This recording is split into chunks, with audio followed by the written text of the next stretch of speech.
최근 들어서 뉴스를 보시는 분도 계시고 안 보시는 분도 계시겠지만 최근 들어서 언론들이 갑자기 보도를 많이 하는 것 중에 하나가 뭐가 있습니까? 바로 이스라엘과 이란 간의 분쟁입니다. 자, 우리는요, 이미 이재명이 G7에 가기 전에, 더 나아가서 언론들이 보도하기 전부터 우린 계속 이 문제를 삼아왔습니다. 트럼프 대통령이 이란의 핵을 어떻게 바라보는지, 이스라엘과 이란 간에 어떤 문제가 있었는지, 그런 가운데 미국이 뭐 어떤 취지를 했는지 우린 여러 차례 말했어요. 근데 최근 들어서야 언론들이 이걸 슬금슬금 보도를 하더라고요. 자, 지금 어떤 일이 벌어지고 있습니까? 장기화되고 있습니다. 끝을 보고 있어요. 그 말대로. 자, 이스라엘이 지금 뭘 하느냐? 이란의 아라크 핵시설을 타격했습니다. 핵무기 원료 플루토늄이 생산하는 곳이에요. 바꿔 말하면 이스라엘은 이번 기회에 아예 이란 정권을 갈겠다라는 겁니다. 그리고 그걸 갈기 위해서는 미국이 가장 원하는 이란의 핵시설만을 골라서 지금 때리고 있는 걸 확인해 볼 수 있는 겁니다. 자, 이러니까 지금 어떤 일이 벌어지죠? 미국이 이란 공격 준비 완료했다 라고 밝히면서 아예 트럼프 대통령은 행운을 빈다 라고 말하고 있습니다. 아예 미 국방부가 이란 공격 준비 완료했으며 트럼프 최종 명령만 남았다 라는 보도들이 나오는 거예요. 그런 식으로 지금 미국의 3대 전략 폭격기가 총출동을 해서 이란을 포위하고 있습니다. 그런 가운데 이란은 뭘 하고 있느냐? 센 척하고 있어요.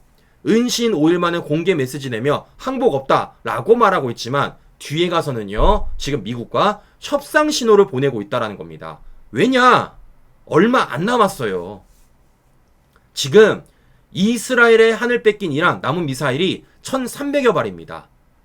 여기에 미군까지 투입이 되면요, 과연 이란이 이걸 버틸 수 있겠냐는 겁니다. 결국 뭐죠? 트럼프의 목적은 이겁니다. 이란 핵협상 목표는 핵 프로그램 완전 해체라고요. 왜냐? 이 이란의 핵이라는 게 다른 곳이 아니라 미국을 겨냥할 수 있는 것이고 미국에 부담이 되기 때문에 트럼프는 항상 이것을 해체하겠다 공언했고 그와 관련된 이번에 확실히 모션을 보여준 우리가 확인해 볼 수 있다는 거예요. 자, 그러면 중요한 건 이런 겁니다. 우린 이미 알고 있었어요. 이스라엘과 이란 간의 문제, 그런 가운데 미국의 입장, 트럼프의 생각들. 자, 우린 뭘 해야 될까요? 노선을 정해야 된다고요. 노선을. 근데 아직까지도 이재명 정권은 노선을 안 정하고 있습니다. 누차 말씀을 드렸지만 이 와중에도 실시하는 순간 끝나는 겁니다, 친구 여러분들. 보셔서 아시겠지만요, 지금 어떻게 되고 있습니까? 완벽하게 편이 갈라지고 있습니다. 이스라엘과 이란이 싸우고 있는데 미국이 어떤 편? 이스라엘 편 들어주고 있어요. 왜? 그게 미국의 국익이니까. 외교라는 건 여러 차례 말씀을 드렸지만 도덕이 아닙니다. 외교라는 건 국익입니다. 오로지 자신들 나라의 이익이 되면요, 욕 바가지를 먹더라도 하는 거예요. 그걸 지금 미국과 트럼프가 보여주고 있는 겁니다. 마찬가지입니다. 이재명도 자신의 개인적인 정치 목적, 그걸 떠나 국익에 따르려면요, 쉐쉐를 할 이유가 없고 지금에서는 뭘 해야 되겠습니까? 완벽하게 노선을 정해야 돼요. 왜냐? 이미 노선 정한 국가가 되게 많습니다. 몇 개를 보여드리면요, 자, 어제 푸틴과 시진핑이 통화를 했답니다. 그리고 이스라엘을 규탄했어요. 이란 핵 문제 대화로 해결해야 된다면서. 자, 심지어 이 와중에 정은이까지도 확실히 노선을 정했습니다. 이스라엘은 중동 평화해야 합니다. 이란 공격 단호히 규탄한다 라고 말한 겁니다. 지금 여러분들, 자, 지금 보시는 것처럼 편이 완전히 갈려져 있는 거예요. 이게 지금 이스라엘과 이란의 싸움 과정 속에 두 국가만의 문제가 아니라 완전한 패권 경쟁이라는 걸 우리가 확인해 볼 수 있는 겁니다. 미국은요, 이스라엘 편 들어주고 있고 중국과 러시아, 북한은 이란 편을 들어주고 있는 겁니다. 자, 그러면 여기서 우리가 보여줘야죠. 어떻게? 메시지 줘야죠. 우리가 누구 편인지. 이 와중에는 쉔쉔하는 순간 미국이 우리를 어떻게 보겠냐고요. 트럼프가 우리 어떻게 보겠냐고요. 트럼프는요, 나서고 있습니다. 지금 이와 관련돼서 적극적으로 나서고 있어요. 근데 아직까지도 이재명 정권과 이재명은 이와 관련돼서 그 어떤 목소리도 제대로 내지 않은 채 오히려 어떻게 되고 있습니까? 문제만 발생을 하고 있다라는 겁니다. 더 웃긴 건 바로 이겁니다, 친구 여러분들. 방금 보여드렸지만 푸틴 시진핑이 이스라엘 규탄하며 이란 핵 문제 대화로 해결해야 된다라고 말했습니다. 이미 미국은요, 여러 차례 이란과 핵 문제를 대화로 풀려고 노력을 했습니다. 자, 트럼프 대통령이 뭐라 그랬습니까? 12일 날 만나서 얘기하자라고 말했어요. 근데 이란이 뭐라 그랬죠? 싫어, 너랑 안 해. 심지어 12일 날 안 해, 15일 날 할 거야 라고 으름장을 난 겁니다. 그 바로 다음날 13일 새벽에 이스라엘에 공습이 있었고 지금 이런 일이 벌어지고 있다라는 거예요. 바꿔 말하면 이제 트럼프도 아는 겁니다. 야, 이것들이 말이 돼서는 안 되겠구나.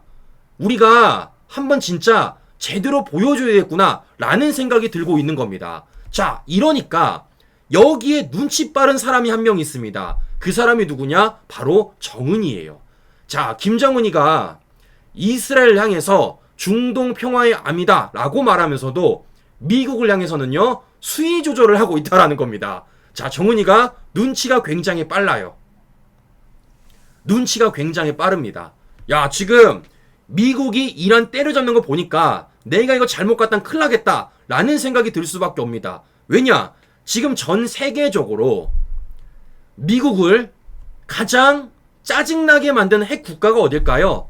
보여드렸던 이란, 그리고 다음은요, 북한입니다. 자, 그렇다 보니까 지금 어떤 얘기가 들리냐? 이란 다음에 북핵이 아니냐라는 얘기가 들리는 거예요. 더 나아가 우린 이걸요, 과거에도 말했다고요. 똑같습니다. 하는 게. 자, 트럼프 대통령이 이란과 서한을 보냈어요. 핵 협상하자. 만나서 얘기하자. 이거 누구랑 똑같습니까? 정은이랑 똑같습니다. 트럼프 대통령, 정은아, 서신교환 열려있다. 편지 받아라. 편지 보내라. 라고 얘기하는 거예요. 똑같은 구조 속에 가고 있는 겁니다. 그런데 보여드렸던 것처럼 이란은 트럼프가 서한을 보냈음에도 불구하고 깠잖아요. 그러니까 지금 이런 일이 벌어지는 겁니다. 마찬가지입니다. 트럼프가 김정은한테 서한 얘기하면 손을 벌렸을 때 정은이가 까는 순간 똑같은 일을 벌어질 수 있다고 정은이가 걱정할 수밖에 없다라는 거예요. 자, 그러면 중요한 건 이런 거, 친구 여러분들. 뭘 해야 된다고요? 우리가 이걸 읽어야 된다고요. 우리가 이걸 정해야 된다고요. 보여드렸지만 이스라엘과 이란 간의 문제는 이 두 국가만의 문제가 아니라 패권 경쟁이고, 그 패권 경쟁 속에 어떻게 편이 갈려있는지 확실히 보이는 겁니다. 그리고 그 안에 뭐가 있다고요? 북한 문제까지 들어가 있다고요.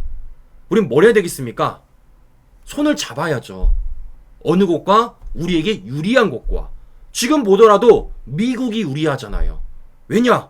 관세 협상돼, 동맹 맺어, 더 많은 국익을 창출할 수 있기 때문입니다. 심지어 그와 관련해서 대북 문제까지 우리가 함께 연계할 수 있는 겁니다. 그럼 문제는 뭐겠습니까?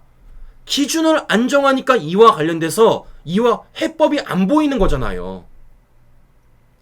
중국, 대만, 세시엘을 넘어서 이스라엘, 이란 간의 분쟁이 있고 편이 갈리고 있는데 이런 가운데서 세시엘을 외치면 이게 해결이 되겠냐고요. 문제는 이겁니다, 친구 여러분들. 보여드렸지만 지금 이란 다음에 뭐라고요? 북한이라고요. 그런데 여기서 전제 조건 하나가 필요합니다. 자, 어떤 전제 조건이냐? 왜 미국이 이란을 향해서는요, 지금처럼 강경하게 나갈 수가 있는 걸까요? 이유는 이스라엘이 먼저 쳤기 때문입니다.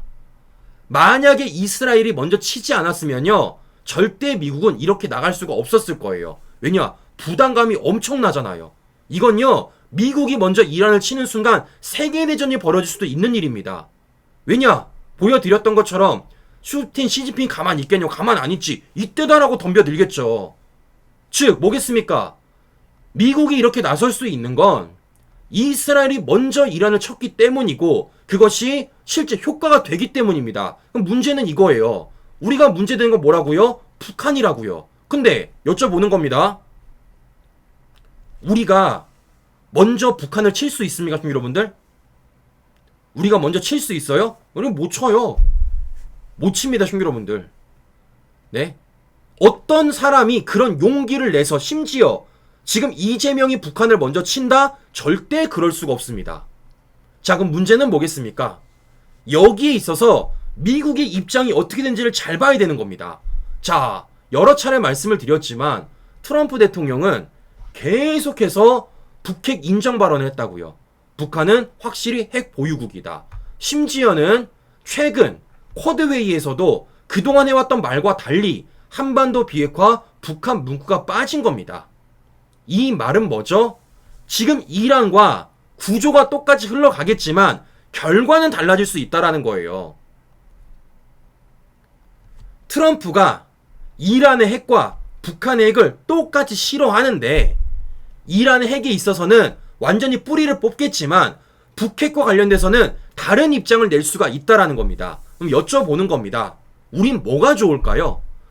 북핵을 미국이 인정하는 게 좋을까요? 인정하지 않는 게 좋을까요? 당연히 인정하지 않는 게 좋죠. 왜냐? 우리에게 부담이 되잖아요. 우리 국민들을 위협하잖아요. 그래서 뭘 해야 된다고요? 설득해야 된다고요. 어떤 설득? 뭐가 문제인지 설득하는 겁니다. 자, 신규여러분들 잘 보세요. 지금이 어떤 기회입니까? 트럼프 대통령이 이란 핵 관련돼서 부정적으로 바라보는 기간이에요. 얼마나 부정적으로 바라보면 미군 개입까지 지금 하려고 준비하고 있는 것 아니겠습니까? 마찬가지입니다. 알려줘야 됩니다. 북핵이라는 게 이란의 핵만큼이나 얼마나 위협적인지, 북핵이라는 게 이란의 핵만큼이나 미국의 어떤 안 좋은 점이 있는지 우리가 설득해야 되는 겁니다. 그래야지 미국이 어떻습니까? 북핵과 관련돼서 우리와 똑같은 논조로서 똑같이 대응을 할 것 아니겠어요? 아니, 이게 어렵나? 너무 당연한 거 아닙니까, 신규 여러분들? 이게 국위가 아닌가요? 우리 국민들은 북한의 핵으로 위협받고 있고 우리는 북한의 핵을 없애기를 원합니다. 근데 그런 과정 속에 지금 이스라엘과 이란 간의 분쟁이 터졌고 그 분쟁 가운데 미국이 적극적으로 개입을 하고 있습니다. 뭐 때문에? 이란 핵을 해체시키기 위해서. 그것도 뿌리를 뽑아가지고. 그럼 뭘 하면 되겠습니까? 똑같이 보면 되는 거예요. 이란의 핵이 나빴던 것처럼 북핵도 나쁘다. 이란의 핵을 미국이 싫어하는 것처럼 북핵도 뿌리 뽑아야 된다 라고 우리가 설득해야 되는 겁니다. 이게 안보라고요.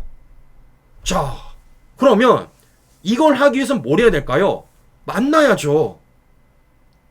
근데 지금 뭐라고요? 만날 생각을 안 해. 맨날 조율 중이야. 지난번 전화 통화할 때도 안 됐는데 조율 중이다. G7에서 못 만나는데 조율 중이다. 당장 다음 주가 나토인데 아직도 조율 중입니다. 심지어 아직 이재명이 나토를 갈지 안 갈지 정하지도 못했다라는 겁니다. 그럼 물어보는 겁니다. 이 모든 현안들을 어떻게 해결할 거냐고요. 관세라는 문제, 북핵이라는 문제, 더 나아가 패권 경쟁의 문제들, 여기에 있어서 만나야지 우리가 우리 모션을 보여주고 미국에게 신뢰를 확보할 것 아니겠습니까? 그 과정들이 있어야지만 이 모든 문제를 우리가 이끌어가고 해결하는 건 아니겠어요. 아니, 그런데 이건 뭘 만날 생각조차를 안 하고 있으니까 뭘 어떻게 하겠다는 답이 안 나오는 겁니다, 여러분들. 결국 뭐죠? 시간은 우리 편이 아니에요. 아니, 뭐 시간이 끌어지면은 알아서 미국이 그래 니네 믿어, 함께 하자, 어디 가겠어. 안 그럽니다. 보여드렸지만요, 트럼프란 사람은 어마무시한 부담감에도 불구하고 국익이라 생각 밀어붙이는 사람입니다. 바꿔 말하면 시간이 흐른다고 우리 손잡아주는 게 아니라고요. 지금이 어땠습니까? 가장 적깁니다. 이보다 늦어지면 안 돼요. 관세 안 그래 늦었습니다. 북핵 문제 안 그래도 문제돼요. 근데 이보다 더 늦게 한다면 언제 할 거냐고. 언제 소 키울 거냐고. 자, 지금 문제가 보통 사안이 아니라는 겁니다. 자, 더 문제는 뭐냐? 이재명이 지금 뭐 하고 있습니까? 알아서 북한에게 빗장을 풀어주고 있잖아요. 자, 오늘 단독 보도가 나오더라고요. 단독. 이재명 임기 안에 전작권 전환, 국방개혁 최우선 과제로 하겠답니다. 자, 전작권 전환되면은 자랑은 할 수 있겠지. 근데 그동안 이게 왜 안 된 걸까요? 이거 되는 순간 주한미군이 빠지기 때문이죠. 주한미군이 빠지면 어떻게 될까요? 청은이가 가장 좋아하죠. 왜냐? 한미동맹이 깨지는 거니까. 정은이가 지금 뭐하고 있습니까? 핵탄두를 80% 가량 늘릴 가능성이 있대요. 안 그래도 많은데 더 늘리겠답니다. 이거 어떻게 해결할 겁니까? 아니, 이재명은 물어보니까 핵 무장도 안 된다. 핵 공유도 안 된다. 그러면 북핵을 어떻게 막아낼 거냐고요. 아니, 답이 안 보입니다, 여러분들. 내가 아무리 생각을 해 답이 안 보여, 답이. 네? 아니, 북핵을 해결해야 돼. 해결하기 위해서는 트럼프를 만나야 돼. 안 만나. 북핵을 해결해야 돼. 해결하기 위해서는 우리가 핵 무장이라도 해야 돼. 안 한다. 자, 이게 지금 우리 외교 안보에 있어서 보통 문제가 아니라는 겁니다. 자, 그럼 보세요, 시청자 여러분들. 제가 지금 방송을 함에 있어서 막연하게 문제만 삼았습니까? 안 그랬어요. 막연하게 문제만 삼은 적 없습니다. 우리가 좌파들처럼 못됐다, 뭐 잘못한다, 틀렸다 라고 말하는 게 아니라 어떻게 해야 되는지만 말했습니다. 가장 본질은 뭡니까? 이재명이 바뀌어야 됩니다. 노선이 달라져야 돼요. 쎄쎄 양다리 없어요. 무조건 노선을 정해야 됩니다. 그 노선은 뭐라는 겁니까? 반중 친미라고요. 그것만이 지금 우리의 살 길이다 라는 말씀을 드려보는 겁니다. 자, 그러면 이런 과정 속에 이재명이 그나마 살 수 있는 구멍 한 가지가 있어요. 근데 뭐냐? 안 할 게 문제죠. 어떤 얘기냐? 총리 지명자 바꾸면 됩니다. 자, 시청자 여러분들 잘 보세요. 제가 지금까지 많은 문제들을 얘기를 드렸습니다. 특히 우리가 미국과에 관련된 얘기들을 드렸어요. 이걸 김민석이 할 수 있겠습니까? 관세 협상, 미중 패권 경쟁의 분명한 노선들 할 수 있겠냐고요. 못하죠. 그래서 말씀드리는 겁니다. 바꾸라고요. 근데 문제는 뭐겠습니까? 안 바꾸니까 문제인 거지. 절대 안 바꾸겠죠. 민주당 초반부터 밀리면 안 돼. 심지어는요, 인사청문회법을 개정하시겠답니다. 누구를 위해서? 이재명 정권의 장관 후보들을 위해서. 왜냐? 이재명이 끝까지 밀어붙일 거니까. 보는 것처럼 지금 이 모든 사안의 본질은 이재명입니다. 이재명이란 사람이 노선을 바꾸지 않으면요, 그 어떤 것 하나 쉽사리 되지 못하고 그 어떤 것 하나 해결이 되지 않습니다. 자, 말씀드렸죠? 저는 이재명이 무섭지가 않아요. 저는 여러 차례 말씀을 드렸지만 저는 이재명이라는 사람에게 공포감을 느끼는 게 아니라 위험성을 느낍니다. 왜냐? 나라를 얼마나 망가뜨릴지가 보여요. 이건 저만 보이는 게 아니라 우리 시청자 여러분들이 똑같이 보는 얘기입니다. 보셨잖아요. 오늘 정리를 쭉 해드렸잖아요. 외교 안보 분야에서 어떤 문제가 있는지, 경제 분야에서 어떤 문제가 있는지, 더 문제는 당장 현실적인 문제를 넘어 국가 미래에 어떤 문제가 도래하게 되는지. 그래서 말씀드립니다, 시청자 여러분들. 이재명이 뭐라 말했다고요? 언제나 공직 마칠 때 지지율이 더 높았다 라고 말하고 있습니다. 과연 이재명이 생각하는 그 기간에 공직을 마칠지, 이재명이 생각하는 지지율대로 나올 수 있을지 저는 보도록 하겠습니다. 그런데 제가 생각할 때는 완전히 반대로 될 것 같아요. 그리고 그 반대로 되는 건 저는 시간이 더 빨리 도래할 거라 라고 말씀드립니다. 왜냐? 우리 국민들이 그렇게 멍청하지가 않습니다. 우리 국민들이 그렇게 한가지가 않습니다. 자, 이렇기 때문이라도 누차 말씀을 드렸지만 우린 계속 잽을 날리는 겁니다. 보이는 문제를 덮고 가는 게 아니라 보이는 문제를 분명하게 얘기하고 그 문제의 본질이 뭔지를 얘기하고 개선 방향과 어떤 것을 바꿔야 되는지 우리가 함께 얘기하는 겁니다. 우리 시청자 여러분들 그 역할 함께 해주시기를 마지막으로 부탁을 드려보며 오늘 방송 마무리하도록 하겠습니다. 오늘도 긴 시간 여러분 감사합니다.